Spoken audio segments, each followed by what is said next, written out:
All right, thank you so much for being here. Good afternoon, and I hope everybody's doing well. We're gonna be talking about healthy routines at home. The reason I decided to do this presentation and why I decided to pick this topic is because this is only my first year and a half working at a clinic, but my experience as an RBT and BCBA used to be in home settings and school settings and community. So I know the importance of continuing the intervention that we do in the clinic into home settings and community or anywhere that we go. So I want to start saying that this is super healthy routines at home are super important for families and children. When I decided to design the presentation, I thought about creating ideas that are realistic and practical so the parents can go ahead and use them as soon as we're done with this. They are super simple to do, and I pick on topics that I actually saw in home settings, community, and schools, and also, I'm a mother myself too. I have a family and 2 kids, so I know that they have worked for me and for other families too. We're also going to talk about how ABA strategies can support routines, and also how those routines can also benefit children to become more independent and feel more successful throughout the day. Okay, so let's start by talking about why routines matter. They provide structure and predictability. Imagine your kid knowing what's going to happen, how it's going to happen, when it's going to happen. They're going to feel more secure, and also there's going to be less stress for them and anxiety. Same for the family, less power struggle. Hey, we know that we're gonna be doing this in the morning, this in the afternoon, and this in the park. We know that it's 5 minutes, and we have to be done. Everything, with consistency. Everybody, the family as a whole, will have less, complications and less chaotic experiences. Over time, routines help, like I said, build independence in daily living skills, and that's what we want for our children. They're not going to be children for the rest of their life. They're going to grow up, and we're going to make sure that they learn that since they're young. And it really does help support with transitions, either from activity to activity or environment to environment. Okay? Now, we're going to talk about how ABA supports routine. We don't expect a child to, complete a morning routine. Hey, yeah, let's do this, and that, brush teeth, eat your breakfast, get dressed, and get ready to work, that's me, get ready to go to school. Since the beginning. Those are steps that we actually take little by little, and that's how ABA has taught us to do it. When a task is too complicated for a child, we break it into small steps. And what we do is reinforce effort and participation. Super important. No matter what, the fact that they're trying to do it and they are participating in it, it's key. This is ABA to me. It's like we have a power that is called, to me, magic, and it's called reinforcement. We want to go pro behavior. We want to make sure that we pay attention to the good things that the kids do, the effort that they put to do things that probably some of them are better at it and some of them are not that good at it. But it's super important to know that and reinforce that. And then as they become more fluent at that, because we're going to try to be at least 80% consistent on those routines or those steps of the routine that we're going to be teaching, we want to make sure that we're fading out. We're fading out. The kid already is able to actually let you do the whole routine. Okay, now let's focus on one step maybe and reinforce the fact, the kid opened the water to brush the teeth and blah, blah, blah. Wow, we make the party. And then over 3 days, we let the kid open the water by themselves. So we don't want them to become dependent on us. They can do it. They can do it, especially if we become consistent on teaching them. All right, so now we're gonna do the first activity. As you can see, you have it in the packet. We're gonna be working on creating a routine. The first thing we're gonna do is we're gonna pick time of the day. It could be the morning, afternoon, bedtime. Pick a routine that you as parents or caregivers struggle with, right? So that probably we can discuss and debate more about it. I put an example of after school routine, but I can give you, for example, the routine that I practice at home with my own kids. They wake up, they go to the bathroom, they sit to eat, breakfast, they finish, they clean up, brush teeth, get dressed, and they go with my husband, takes them home. So that's a routine, right? It didn't, at the beginning, they had no idea of, like what are the steps of that routine, but that cost, that was the effort that me and my husband put on being consistent on that. Nowadays, they do it, and I barely have to tell them, hey, do this, hey, do that. It goes smooth. It goes smooth. Anything can happen. Life is unexpected, give you unexpected things, but, the majority of the time, it goes smooth because they're used to it. Their body, their mind, everything is used to it, and then they know what to do. Okay? So let's work on a few minutes on this, and then we can discuss about it. Okay? I give you also, if you can fill it out here, and I also put some key concepts that you can use, and then we're going to reflect on how was the routine predictable and clear, because remember, routines have to be structured, provide structure, and they are, predictable. And also, what would you do if the routine, is completed successfully? What is the consequence? What do you feel, or what did the children or you as a family get? Okay? And if you need help, I'm here. Or we have other BCBS, BCABAs here. And Pam too. Pam. Thank you. Thank you so much. When you guys are ready, let me know, and then we can, if somebody wants to volunteer and share their routine, that will be fine. Yeah, you want to? Sure. You want to start? Okay. Let's. So for me, I put one for when the kids get home from school. Okay. The first, of course, we arrive home, put away shoes, because otherwise they end up wherever they are. Yeah. Put away their school stuff, so whether it's book bag or coat if it's raining or whatever. Then we eat dinner. Then they do their after school chores. Whatever that is, always chores first before they can play or do anything else like that. Then after that, they have a free play routine. They can do whatever game or thing, whatever their current hyperfixation is. That's the reward for getting that. I love it. Why do you think that it's clear and predictable? Because we try and repeat it the same every time, so they know when they come home, the expectation is there. They want to be tramping around the whole way through the house with their shoes on, putting their backpack wherever it lays. It creates a clear expectation where they know where things are supposed to go, they know what they're supposed to do when, and they know if they don't follow that and they go outside of it, then there could be consequences. I love it, John. It's in order, it's simple, and it's rewarded. So, anybody else wants to share? Okay, Bill. This is Will, my nephew. I have my Okay, good. First thing we do is we start homework. Mm-hmm. After that, we'll eat dinner. Then we'll do hygiene. Then we do, it's kind of like John was saying, a wind down activity. Something that's appropriate, reinforcing, but doesn't hype them up too much before bedtime. So it's Right. something that's reinforcing, but also a little bit more on the less energetic side, if you will. And then, Yes. it's bedtime after that. I love it. Well, you're an expert too on this, but yeah. Of sorts, sure. And remember, it's something that we have been studying a lot, and it's scientifically proven. And I love IBA because it's applicable, and it's proven that it works with consistency. At least 80%, it works. Anybody else want to share? No. Go me, see. So our usual morning routine, Mm-hmm. we wake up, Okay. get carried out to the couch because we're still half asleep, Okay.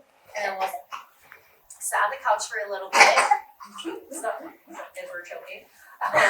Usually watch a little bit of TV, so that way my husband and I can get ready in the morning. She's just chilling as Right. she's waking up. I love that it's flexible. You see, Oh yeah, it doesn't have to be like something traumatic or stressful for the kid. The kid needs to go to school. You need to go to work, right? exactly. We all have to get ready in the morning so like, hey, you're awake, you finish waking up, you can watch TV, we're doing our thing, and then we have divide and conquer. My husband will let the dogs out, feed the dogs.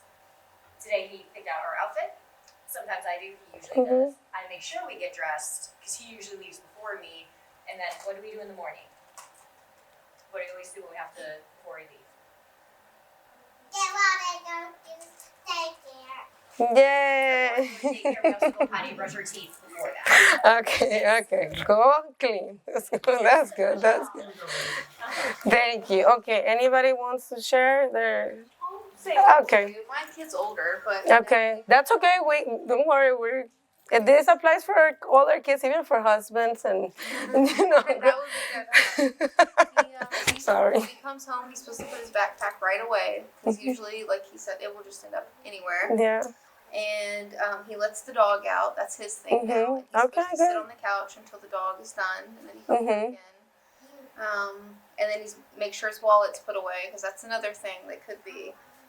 And then honestly, I just give him verbal praise. He's cool with that. We just chill and watch a show together for a little bit. Yeah, and that's okay. Reinforce. Everybody likes different things, and I used to work with a child in the afternoons after school, and he had a really hard time doing homework. And mom, requested ABA services to get some assistance. And I remember that when we first started, we would say, "Hey, good job," and he will throw a meltdown. His reinforcer was not to say anything. He will complete the task without, and he needed that silence. Like, I did it, and it was like, self, He doesn't like to be rewarded for him. Yeah, I completed it. I don't need that party. Some kids don't like it. Yeah, so yeah. And it's important because we have to really make sure that we're choosing the right thing so that, the behavior continues and like gets said, better. As they Yeah. get older, we want them to have these. Yes, if you have a dog, I want them to know yes, everywhere. completely. All right, are we ready to move on? Yeah, somebody wants, okay. All right, so now we're more familiar with routines, and I see that most of you actually have routines at home and follow it.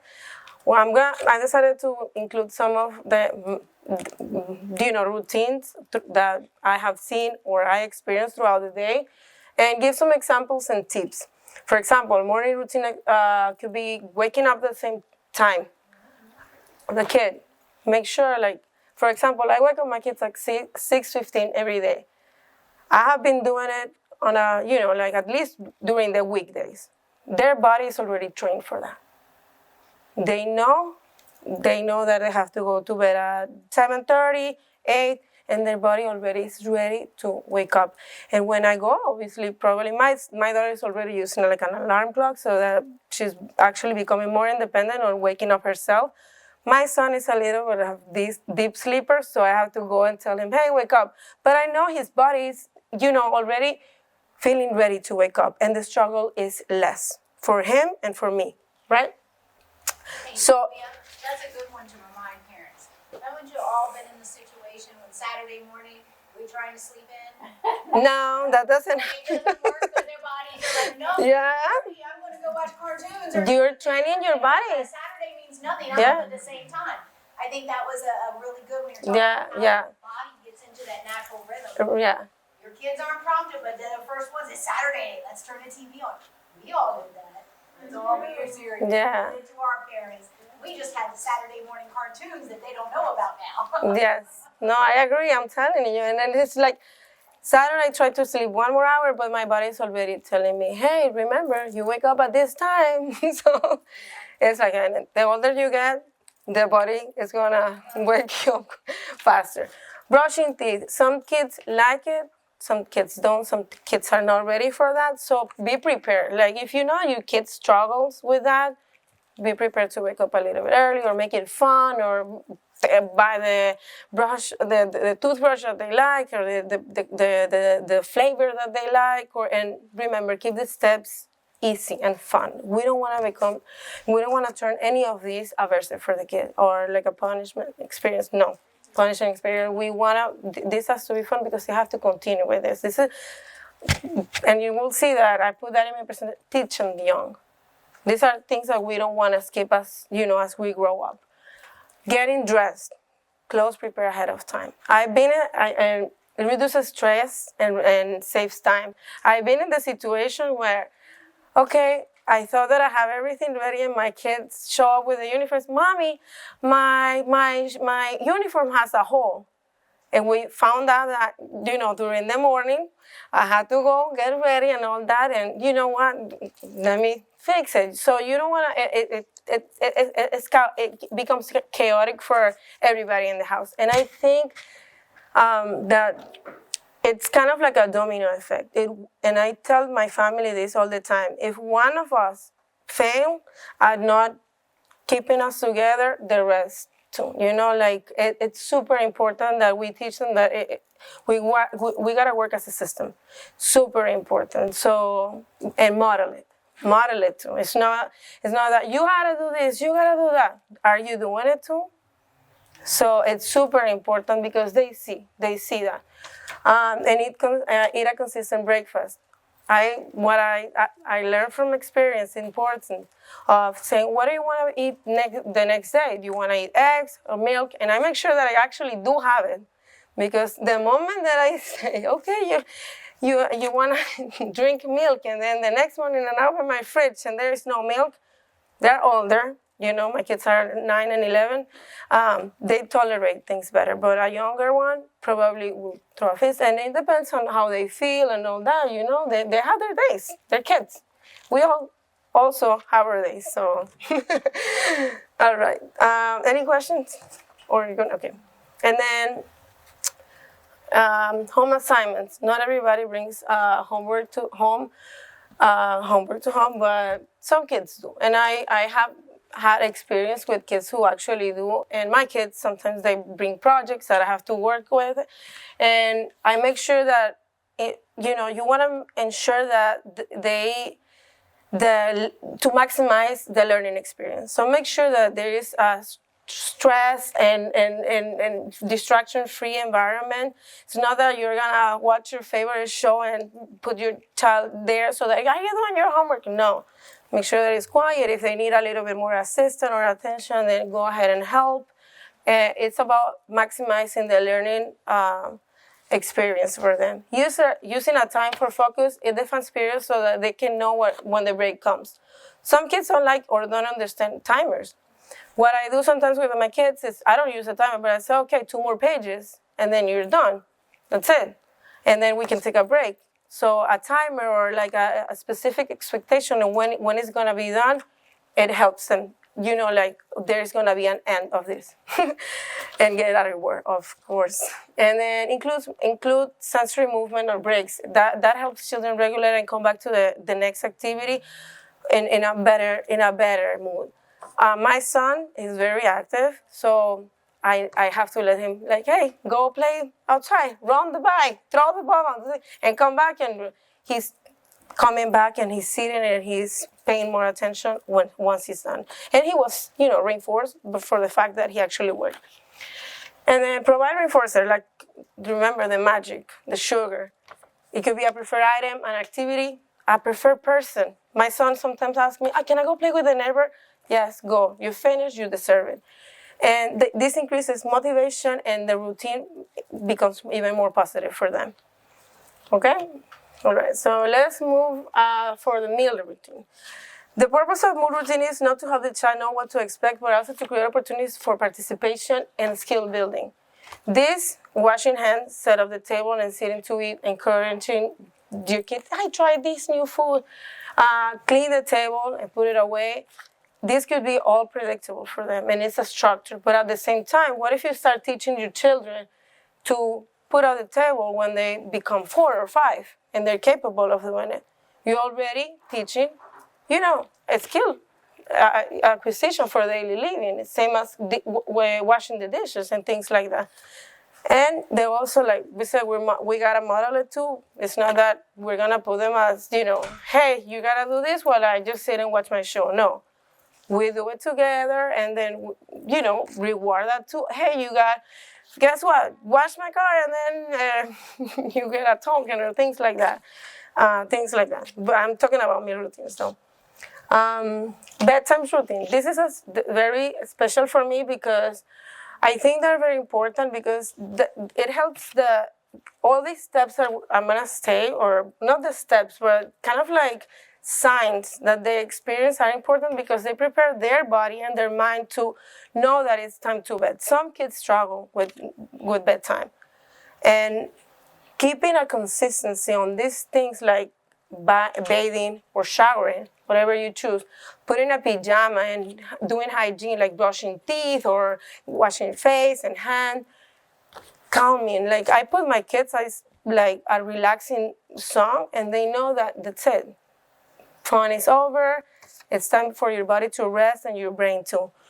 Lights out, sensory tool, anything like a squishing ball so they can relax. Anything that helps and understand that it's time to go to bed so they can get ready for the next day is essential. And to be honest, it's important that we keep consistency on the time that they actually do it. It's not that you're gonna do this routine one day at 7 and then the other one at 11 p.m. It throws them off. No, we gotta keep the consistency on that. Especially, it's important so that morning routines go smoother for them. Not everything is perfect, but we gotta try to stick with that. Yeah? It is super important. It's super important. I can tell you, they know that they eat dinner, they go shower, brush teeth. I put the music, they go to bed. Sometimes, my son is more like, Mommy, can you come and do cariñito? Cariñito, Mommy, how do you say cariñito? Like care and yeah, for a little bit, and then I go, and then he knows that that's it. It's time for your body to rest and be ready for the next day. And they actually do notice. It's actually like it automatically reinforces them because they know that if they actually go and follow that routine, the next day they feel more rested and they have a better day at school than when they actually go to bed late or they refuse to go to bed. Okay, and we have to follow through with all this. But remember, making it fun, making it, easy for them too. All right, and then what can we use to support this type of, routines? We can use visual support because they make expectation more concrete and less dependent on the repeater. Like let's say, wake up, go to the bed. No, let's say it's a morning routine. Wake up, go to the bathroom, go pee, come back, do this. No, maybe if they actually see the visual of the sequence of what they have to do, it works better for them. Every kid works different and likes different things. So it's only at the beginning because, like I mentioned, then once they know and they have become fluent on their routine, we were taking all this away. That's it. It will be automatic. It will flow like that. Like they know what to do. They know, okay, they probably like one prompt, like wake up, and that's it. With my son, I do that. My daughter already has an alarm, and she wakes up, and she knows it's time to, do her first step. Okay? So what we have is picture schedules, step-by-step chart. First we do this, and then we do that, and you get this, and simple checklist. If that works for them, I did this, I did that. I wake up, I went to the bathroom, I sat at the table, I ate breakfast, I put the dishes away, I went to, brush my teeth, and then I got dressed. And then they check. And this also helps, like, let's say that, for example, I used to do this with my kids. I had it in the fridge. And they could actually track how well they did throughout the week. And get a reward at the end. No, look, we can go to the movies this Friday because at least you performed 4 days good and you got it. Obviously, this has to be discussed with with the child, like, and you gotta be available for that. So make sure that you don't make fake promises for them because you're gonna lose trust. And then next, reinforcement ideas, praise and encouragement. Praise, something that I really like to do is make sure that we deliver be very specific when we deliver the praise, and don't become boring. Like good job, nice job, excellent. No, like hey, you washed the dishes. Hey, you put your things away. Hey, you woke up without me telling you. Things like that. So they don't understand what they did right. and what they did, what was expected from them. We can also do talking boards or sticker cards. We have a child in Rockledge. He actually brings you the token board so that he can work and gets right. Lindsay knows. Here I wanna work so that he can get the reward. So it works super good. Some kids don't understand that yet, but it could be, teachable. And sticker charts too.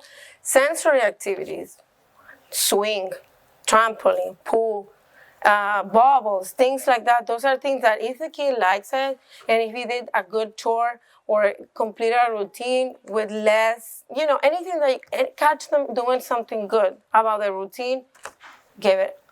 Even if you don't have time for doing that sensory activity, the praise. Praise always works. And, well, not all the time, like I mentioned, but if it does, do it. Extra time or family activities. Like I said, I had a chart in my fridge. If they completed this, then they will get that family activity. Or even, it could be during the day. You finish this routine in the morning, then mommy is going to go ahead and ride a bike with you. Anything that they like to do. For example, I want to stop here because my son or my daughter, when I tell them, okay, the routine is to complete 1 page of reading every day, right? And then that day they were so into it that they read three pages. Like, remember, when you read, you get this 4 minutes. And then I try to stick to the routine as much as I can. And then after that, those 5 minutes, the best part of the video, let's say, shows up and they don't want to stop it. And they ask me, hey, can I have 2 more minutes?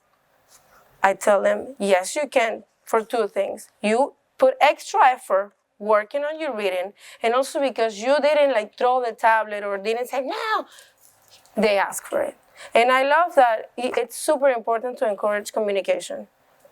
Super, super, super important. Number 1, I think, cause of problematic behavior is that.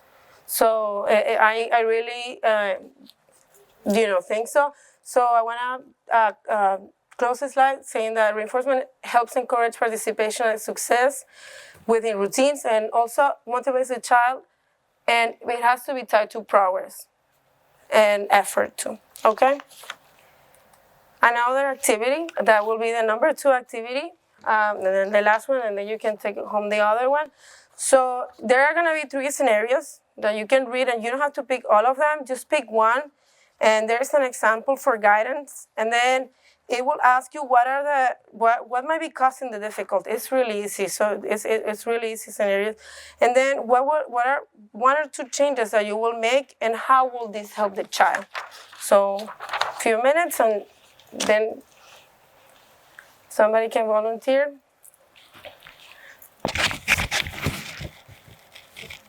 And consider lack of routine, no warnings, too many steps, or sensory or communication needs.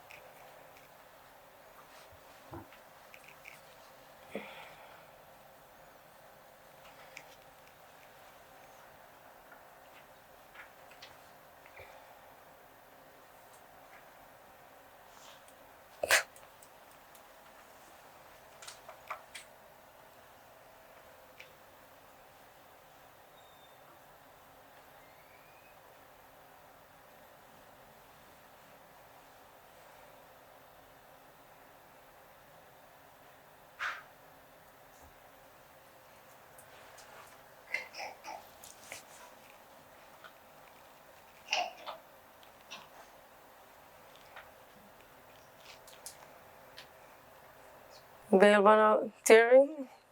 I'm sorry? You're volunteering? Oh, sure. No, take your time. I can do it now if you'd like. Yeah. All right, that way we can get some ideas to others. And if anybody needs help, let us know. These are good activities. Go, Bill. Yeah. All right, so I did scenario A. Okay. A 8-year-old child has difficulty stopping activities, especially using a tablet, and has to turn it off for dinner. they may become frustrated, throw advice, or ignore the instruction. There is usually no warning before the transition. What I would do, first thing I would do is I would provide advance notice. Right. So let them know that we have 5 minutes remaining, just to kind of give them the heads up so it doesn't come to a surprise to them. That would be number one. The next thing I would do, I would also do the free operant assessment. Just kind of getting other reinforcing items available there to see if there's other things that could maybe take too much interest on the iPad. So maybe there's a time we don't want them on it too much. We may want to fade out to another. Right, item. right. So see if there's other reinforcers they may. Yeah, and sometimes at the transition it becomes too hard, even though that you're priming them and telling them, hey, 5 minutes, and they still don't accept the 5 minutes. Well, try to like get, after you do that preference assessment, provide an alternative that they might like also and make the transition smooth. And they probably like, iPads are really hard to take from children, so they, when you remove the second preferred item, it will be the transition, to the no access to anything or to another thing. It will be easier for them and for us. Remember, anybody?